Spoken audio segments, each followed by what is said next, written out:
Assalamualaikum warahmatullahi wabarakatuh. Perkenalkan, nama saya Muhammad Akbar dengan NIM 121125110102.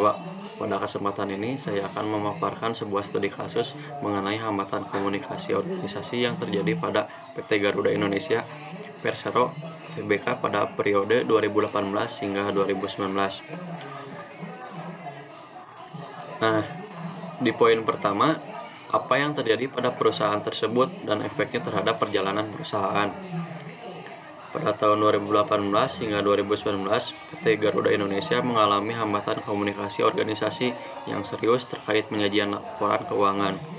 Manajemen Garuda mencatatkan pendapatan hari kerja sama dengan pihak ketiga PT Mahata Aero Teknologi yang dipersoalkan oleh auditor dan komisaris.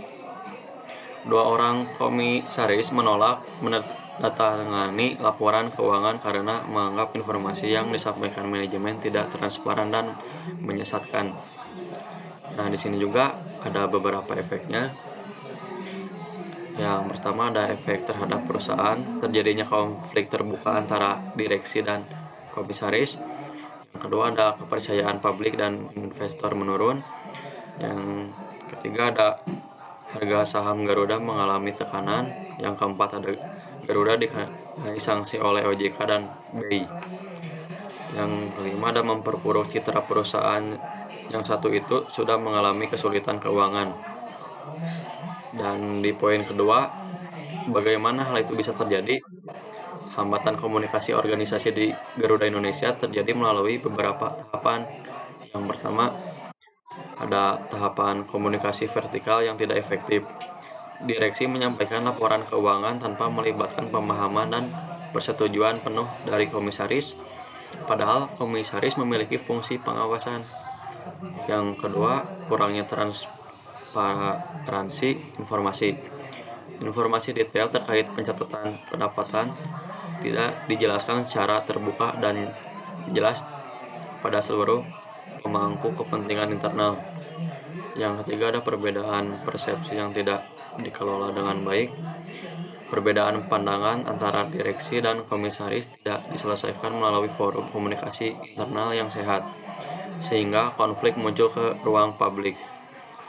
Yang keempat ada komunikasi eksternal yang terlambat.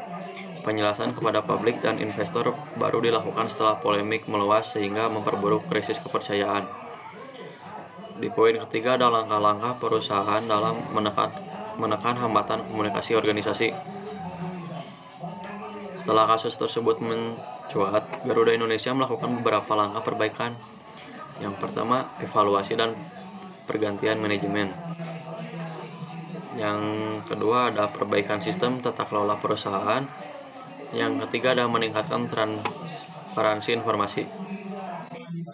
Dan yang keempat ada koordinasi lebih intens dengan regulator.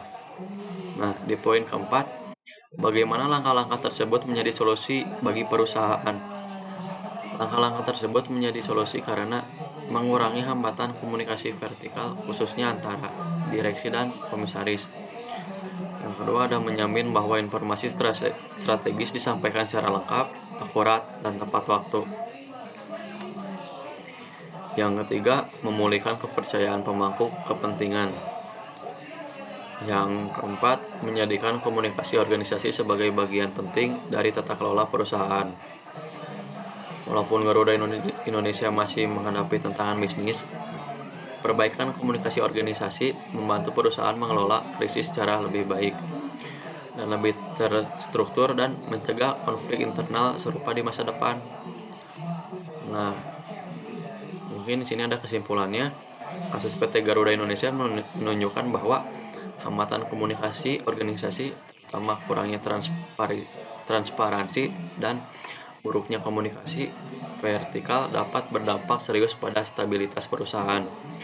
Komunikasi yang jelas, terbuka, dan terkoordinasi merupakan kunci penting dalam menjaga kepercayaan dan berkelanjutan organisasi. Mungkin sekian dari saya. Mohon maaf bila ada kesalahan. Wassalamualaikum warahmatullahi wabarakatuh.